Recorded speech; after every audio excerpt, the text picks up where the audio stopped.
A paz do Senhor a todos.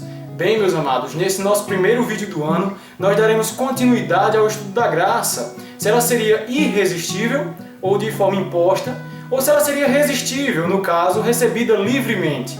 E para tanto, faremos análises dos textos que são usados para dar base à doutrina da graça irresistível.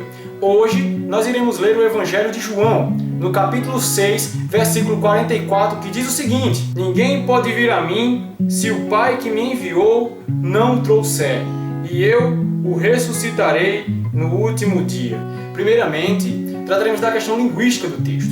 Bem, para alguns estudiosos do calvinismo, assim como Sproul ou Piper, esse texto mostra claramente a visão monergista, uma vez que para eles o sentido do termo trouxer só significa compelir ou arrastar. Mas em uma obra não publicada por nome As Atrações de Deus, o teólogo e pastor Steve Witsky, ele mostra claramente que esse pensamento está equivocado, porque ele mostra vários léxicos no grego, inclusive o Kytheos, que é para muitos uma autoridade no grego neotestamentário, em que ele afirma que a palavra não necessariamente significa sempre compelir, mas que significa sim atrair ou trazer simplesmente. Ora, se o pensamento de Sproul estiver realmente correto e o termo só significar compelir ou arrastar, nós vamos entrar em dois pequenos problemas.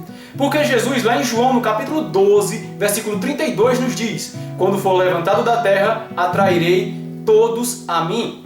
O primeiro é que se eu admitir que o verbo atrair significa apenas compelir ou arrastar, eu vou estar explicando o universalismo.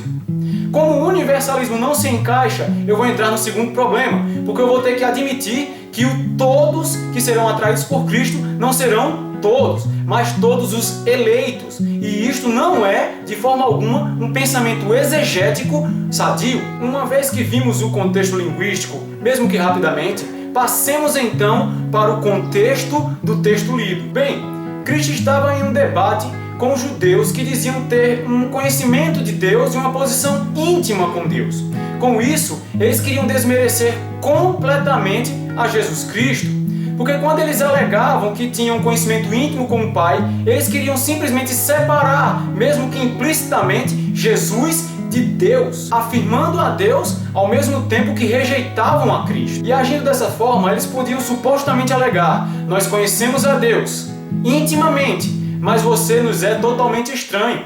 Temos um bom relacionamento com Deus, mas o rejeitamos completamente. A resposta de Jesus àqueles homens atinge diretamente a autoridade dos mesmos e vai direto na presunção deles em que eles conheciam a Deus.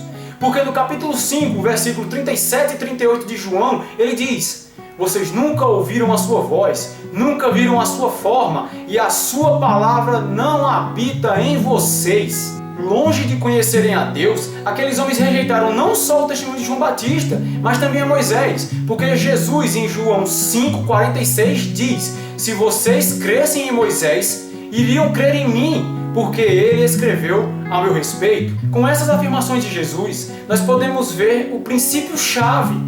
A rejeição das primeiras ofertas de salvação da parte de Deus irão, por fim, bloquear completamente a proposta final. Em outras palavras, nós não temos como rejeitar ativamente a Deus e ao mesmo tempo receber a Cristo. A rejeição de um implica necessariamente na rejeição do outro, uma vez que os dois são um.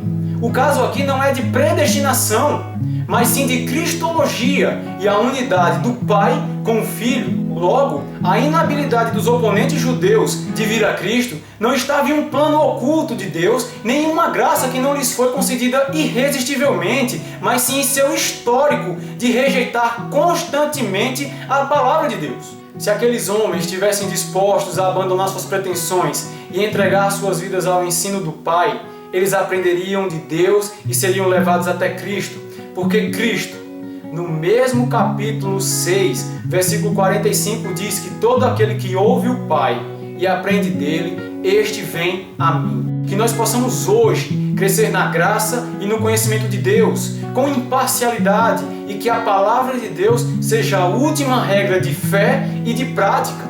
Então, meus amados, até o próximo Minuto Teológico. Fiquem com Deus.